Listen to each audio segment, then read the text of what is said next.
1046 BC, King Wu of Zhou defeated the forces of King Zhu of Shang at the Battle of Muye. Shang's tyrannical last ruler burned himself to death in defeat, and the Shang dynasty collapsed. King Wu formally established the Zhou dynasty, naming Haojing, in present-day Western Xi'an, Shanxi province, as his capital. With this victory, Zhou took control of the former Shang territories and subdued many surrounding smaller states. To secure loyalty and stabilize his new kingdom, King Wu divided the land among royal relatives and loyal generals. He granted territory to Jiang Taigong and to his own brother, the Duke of Zhou. On the advice of the Duke of Zhou, he also allowed King Zhou's son, Wu Geng, to govern the former Shang heartland, a gesture meant to ease the transition for the conquered people. But King Wu never fully trusted Wu Geng, fearing he might rebel. So he surrounded the old Shang territory with 3 small states, meant to monitor him, a system later known as the Three Guardians. Just 3 years into his reign, King Wu died, and his son succeeded him as King Cheng. Since King Cheng was still a child, his uncle, the Duke of Zhou, governed as regent for the first several years. The Duke of Zhou was renowned for his wisdom and virtue, though so respected that it said people once worried he might claim the throne for himself. That suspicion nearly tore the kingdom apart. Remnants of the old Shang aristocracy conspired with Wu Geng and the 3 guardian lords, spreading rumors that the Duke of Zhou intended to usurp power.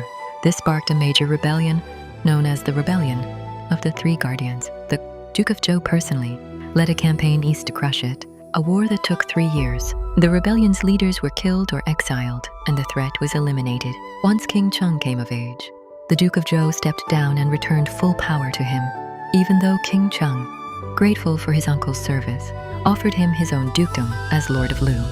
The Duke chose to remain at court instead, continuing to help shape the kingdom. Under his guidance, Zhou established its core rituals, laws, and governing systems, the foundation the entire dynasty would be built on. This period of stability and prosperity is remembered as one of the high points of Zhou rule, built largely on the Duke of Zhou's legacy. King Cheng reigned for 21 years before his son, King Kang, succeeded him. King Kang faced repeated incursions from the Gifang tribes in the north, who had once ambushed Zhou forces during the 3 Guardians' rebellion.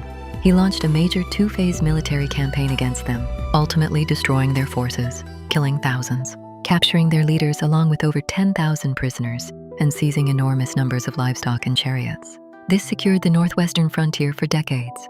The reigns of King Cheng and King Kang together became known as the Reign of Cheng and Kang, a remarkable 40-year stretch, during which capital punishment was reportedly never once needed. It was the absolute peak of Zhou power. After King Kang died, his son King Zhao took the throne. Trouble soon followed. A usurper in the state of Lu murdered the rightful ruler and seized power, and King Zhao failed to intervene, allowing the strong to prey on the weak without consequence. Zhou's authority began to erode. King Zhao then turned his attention south, launching repeated campaigns against the rising state of Chu and other southern territories. Smaller neighboring states submitted without resistance, overwhelmed by Zhou's military might, but Chu proved far more resilient. In one final campaign, King Zhao personally led 6 full armies south against Chu, and the campaign ended in total disaster. His forces were annihilated, and King Zhao himself died near a river crossing. His son succeeded him as King Mu. Early in his reign, King Mu commissioned the writing of formal legal codes and worked to restore order and stability.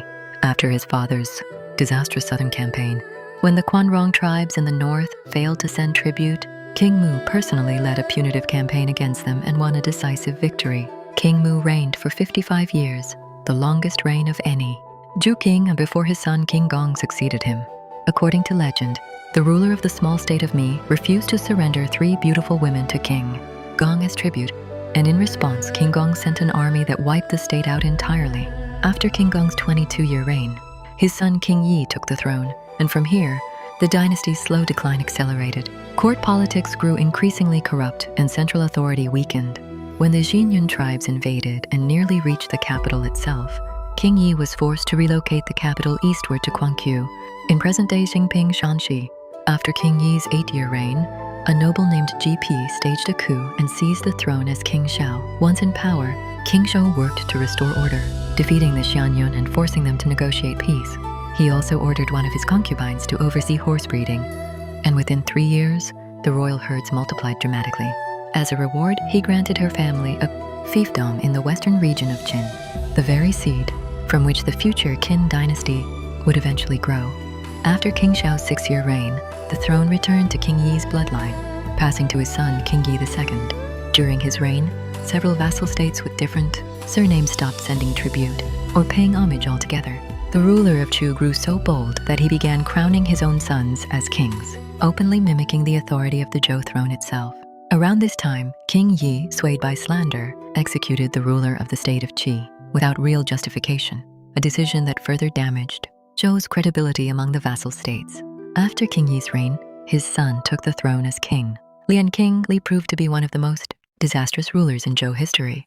He claimed state ownership over the kingdom's mountains, rivers, and natural resources, forbidding ordinary people from using them to make a living effectively, strangling their livelihoods to enrich the crown. He grew arrogant and extravagant, and the people began openly criticizing him in public. In response, King Li enacted brutal laws. Anyone caught criticizing him would be executed. The suffering of the common people only deepened. Finally, in 842 BC, the people had had enough. Across the region, ordinary citizens rose up together in open revolt.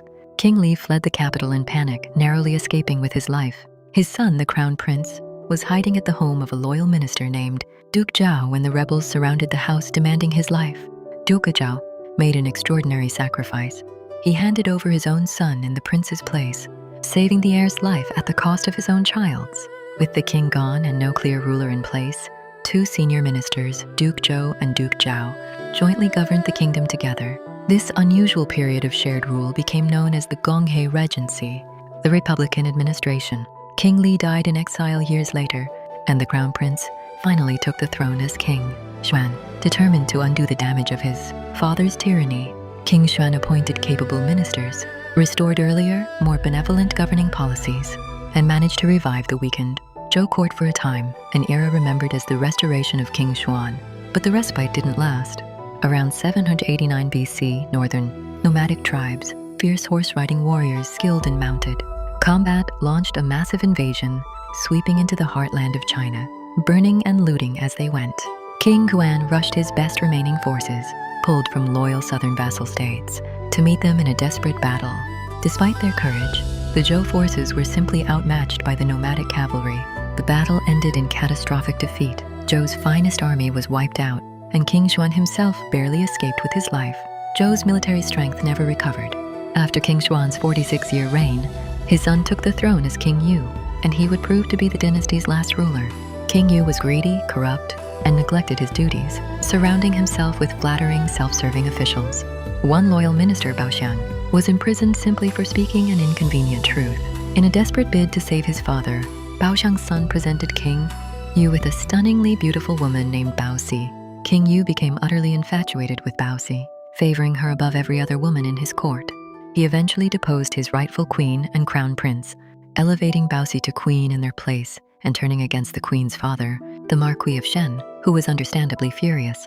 In 771 BC, the Marquis of Shen allied with the state of Zheng and the Quanrong tribes and marched against King Yu. According to legend, King Yu had previously cried wolf too many times, repeatedly lighting the warning beacons as a prank on his vassal lords. So when the real invasion came and the beacons were lit again, no one believed it and no reinforcements arrived. King Yu's forces were crushed and he was killed at the foot of Mount Li. And so, after 275 years and 12 kings, the Western Zhou Dynasty came to its end, and Chinese history entered the era known as the Eastern Zhou.